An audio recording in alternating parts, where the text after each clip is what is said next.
Welcome to the Victory Formation Podcast. I'm your host, Matt Anzio, writer, scout, founder of VFP.football, where we elevate the underdogs of college and pro football. I'm joined by my lead scout, Michael Vogel. What's going on tonight, man?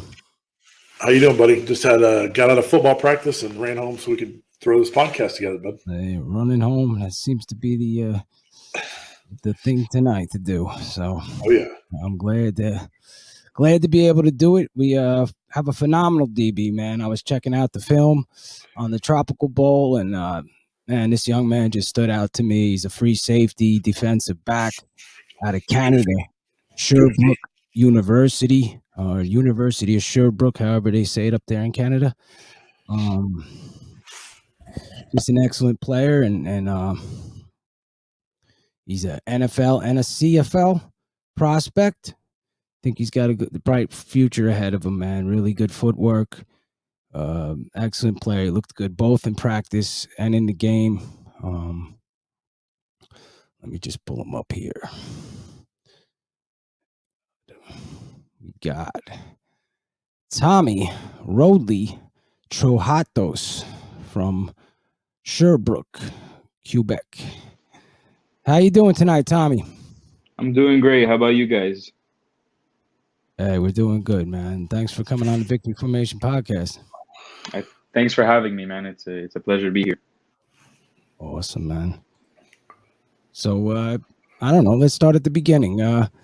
When did you first start playing football? And I guess when did you first start playing defensive back?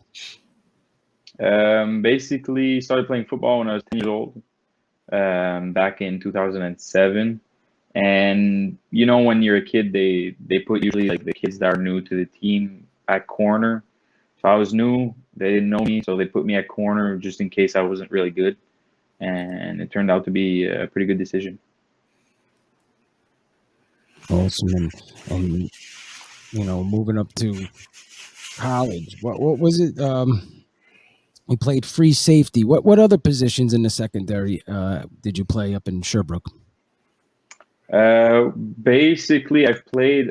So we play with 12 players and like 5 receivers on the field, like Canadian football. And so I played Sam linebacker. So it's basically just a physical defensive back. We had a lot of injuries, and coach needed somebody to plug in, and so he put me from safety to Sam linebacker.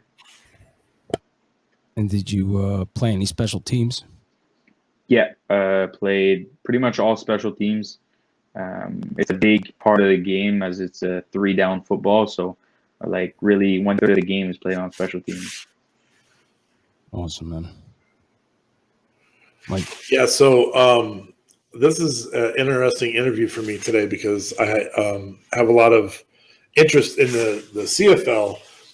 So high school through college is all played just like the CFL league? No, actually. So us in Quebec, we got you got high school, and then you have CEGEP, which is like in between high school and college. It's either 2 or 3 years. So you come out of there and you're about like 19, 20, sometimes 21 years old, and then you go on to play college. All those years before college is 4-down football. It's a mix of both, I'd say, with the rulings of NFL and CFL. And once you get to college, it's really the CFL game, 3-down football with all the same rules. Okay. And you're looking to make the transition to either the NFL or CFL? Yeah, exactly. Good. Yeah, we were watching some film with the Tropical Bowl. Mm-hmm. And I think the one thing that stood out to Matt and I both was the footwork that you had was pretty impressive. Well, I appreciate that. You know, it's a big aspect as a defensive back. You know, you have to have good feet and good eyes. Right. So you played 3 seasons up there, right? It says you played a total of 24 games, and you started in 18. Had a total of 81.5 tackles, 4 INTs, 1 forced fumble, and 2 sacks. In 2017, you were the Rookie of the Year. And then, so you pretty much played every year you were there, right? Just a little correction. In 2017, I was nominated to be a Rookie of the Year. I did not win it, but my first year, I was mostly on special teams, and I only started at the end of the season. So I played like as a starter 2.5 games. So I came in the middle of the game because of injury, and then I stayed at free safety for our last game of the season plus a playoff game. And how was your team up there with Sherbrooke? So basically, all 3 years that so we have our conferences, we only play inter-conference. So I don't play, let's say, other conferences like the NCAA does. We only play them once we're in the playoffs. So we're 5 teams in our conference, and we play twice every team. We finished 2-6 every year. And first 2 years we still managed to make the playoffs because 4 teams out of 5 make it. So my first 2 years we made the playoffs, and my third year we didn't pull it out. Not bad. So how do you feel the level of competition is up there? I think there's a lot of talent, hidden talent, mostly because, we'll never compare Americans and Canadians just because it's not the same league. We don't play each other. But I went to the Tropical Bowl. I was able to compare myself to a lot of American guys from Division I and all the other divisions. I believe that I had my, I had the talent to compete against any of these guys. And obviously, there's always going to be guys that are better than you. Even in my league, there's some players that are better than me, and a lot of Canadians would be able to compete at the level of NCAA Division 1, 2, 3, NAIA, JUCO, and all those divisions. So, I believe that it's comparable, but it's just not the same size and popularity when it comes to up in Canada. Well, I think you guys handled your own. There was a couple Canadians really looking pretty good at the Tropical Bowl, and how did they find out about you from the Tropical Bowl? How did the invite come about? I was lucky enough on social media to follow upon a guy named Jaquel Pitts. He helped me out. I reached out to him. He helped me out. He sent my tape out to many bowl games and other like combines and stuff. And he got me an invite to the Tropical Bowl just like that. So it was kind of luck, There's a friend that tagged me in a post, and I just hit him up. So that's good. Does Canada have any All-Star games like that? We don't have for seniors. We have for basically once you go into your third year, it's called the East-West Bowl, and it's for all the guys that are their draft year is the year after. So they have one season before their draft year, and so they invite guys. They have a game, like a 1 week camp, a game, and then usually those guys are like your CFL hopeful draftees. Most of the time, guys that performed well during their first 3 seasons. Perfect, Mike.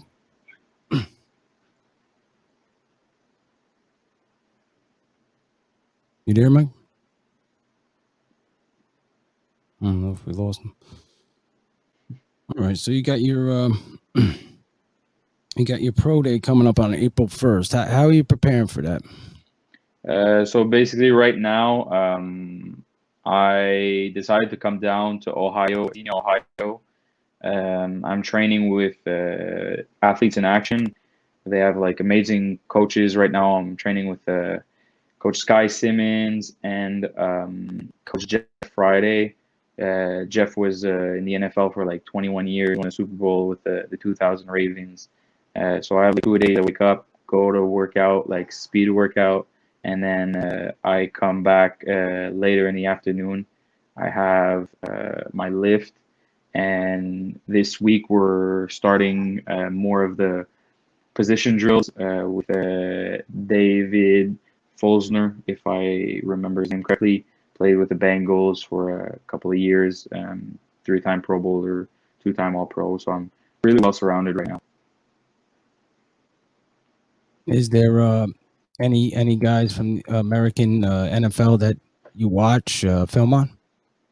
I watch a lot of NFL, a bit less NCAA. So, like I like comparing, guys that are the same size as me. I'm 5'9", 185. So I look at guys like Tyrann Mathieu, Andre Diggs, Buda Baker, and then obviously I like to watch, the Jamal Adams, the bigger safeties in the league to, try and steal some of their moves because they're often put in the box. So those are the guys that I watch currently. And obviously, when I was growing up, I was watching guys like Troy Polamalu and Ed Reed. Nice. Mike, you there? Thought we had him back. I think he's having some technical issues. Can you hear me now? There he is. All right, my apologies. I was just asking about the pro day a bit. Yeah. So that's what you were talking about was the pro day. How'd that go? Oh, he's got it on April 1st. Oh, okay. What is your typical training day look like these days leading up to the combine or the combines in the draft? Mm-hmm. Basically, right now, it's wake up at 6:30 a.m., get my breakfast in before my 8:30 speed workout.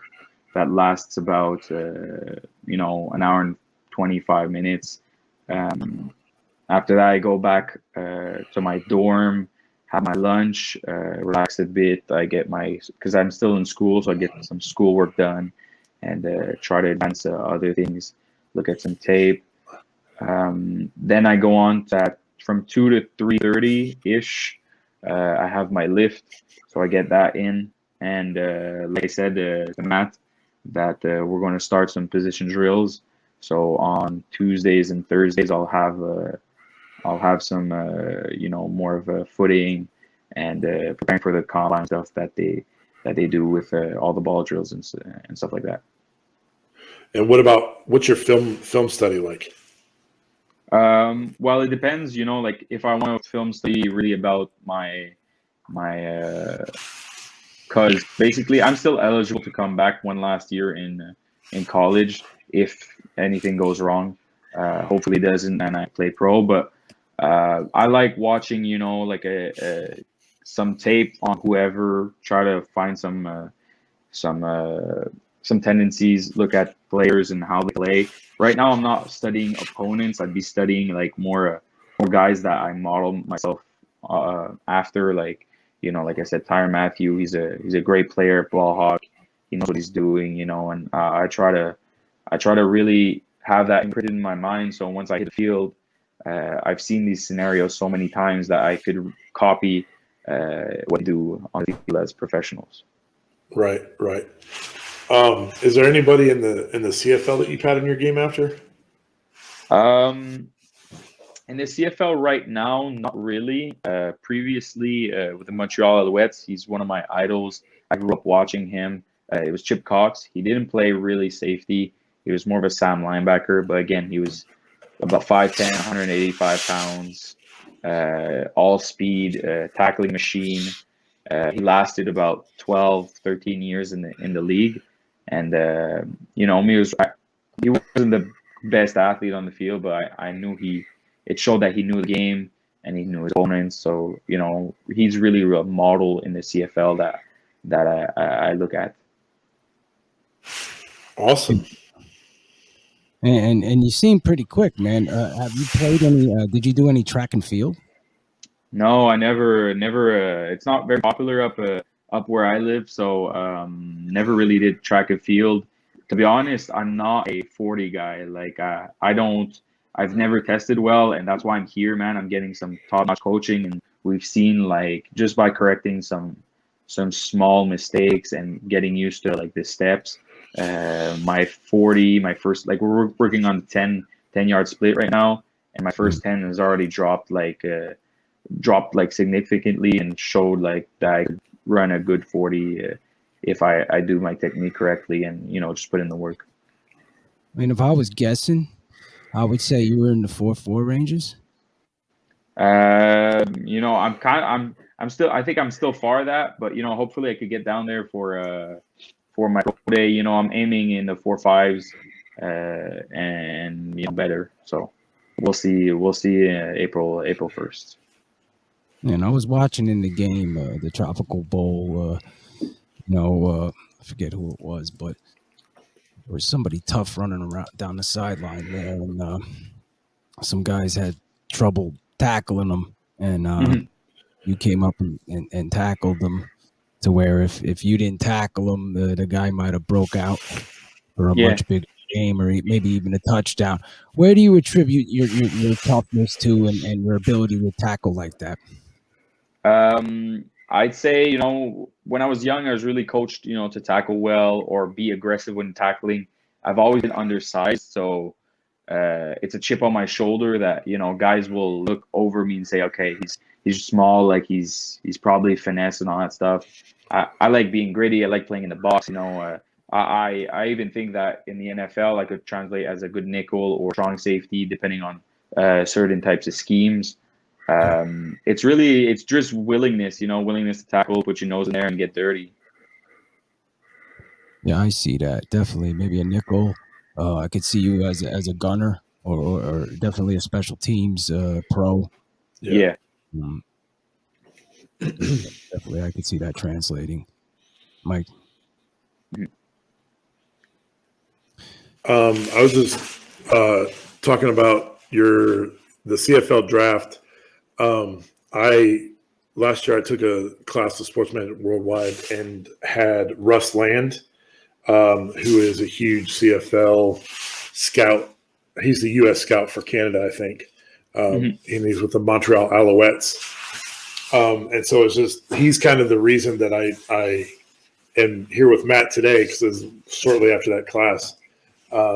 So just on the scouting piece, from what I've seen, I've been very impressed, and wish you the best going forward. I really appreciate that, man. And has anybody? Do you feel like you could get drafted in the CFL draft? I definitely think so. I think my pro day is really crucial. So I've had talks with some certain teams, and it's like they're preparing for the draft right now. So I'm going to probably have some interviews in the next couple of weeks before the draft it happens. I think, like I said, my numbers at my pro day, if they come out really well, I really think I have a good shot at getting drafted and even surprising a lot of people, because my name's not the one that they talk about all the time. So I'm just trying to really do well and get a shot at getting drafted. Well, they're always going to underestimate a guy who's 5'9", and it doesn't matter whether you're Canadian or American. That's just the way it goes, unfortunately. But I've seen through many years of watching this process, those are the guys that seem to be really hungry, and they really are big time guys that wind up having long careers, doing special teams and having those type of, adding depth to a team. So it says here that you got your pro day at, what is that? Athletes. What's the name of it? Athletes in Action. Athletes in Action. Where is that? It's in Xenia, Ohio. So basically, it's very worldwide. But right now, I'm at the campus in Xenia, small little town, but really great installations. And is there going to be scouts there? So we are. So I'm not technically allowed to be in front of any official scouts. That's the rule by the CFL and by the NFL if I'm not doing a school pro day. So they're having the all 22 company, or I don't know how to call it, but all 22. Basically, they're coming in and officializing my numbers. So they're independent, and it's run by a CFL scout, but he won't be there. So I'll be allowed to run in front of all the rest of their staff. Oh, good. And you were also a team captain in 2018 and 2019. Where do you get your leadership skills from? I attribute that to, first of all, my parents. My dad, my dad has kind of that knack of, I wouldn't say telling like people what to do, but he's a store manager. He's been for like a long time, so he has like that good sense of teamwork and working with other people and telling him look how to get better. And then my mom, obviously, she's a bit more vocal, so communication skills help with that. And finally, I'd say I'm a Ray Lewis diehard fan. I grew up watching him. I know everything about him, and he's just a great natural leader. People, gravitate towards him. So, absolutely, you don't know how many players have mentioned Ray Lewis on this show. Yeah, how many shows have we had? It seems like one per show. Yeah, just about. He's one of those guys, and Tyrann Mathieu as well. Yeah.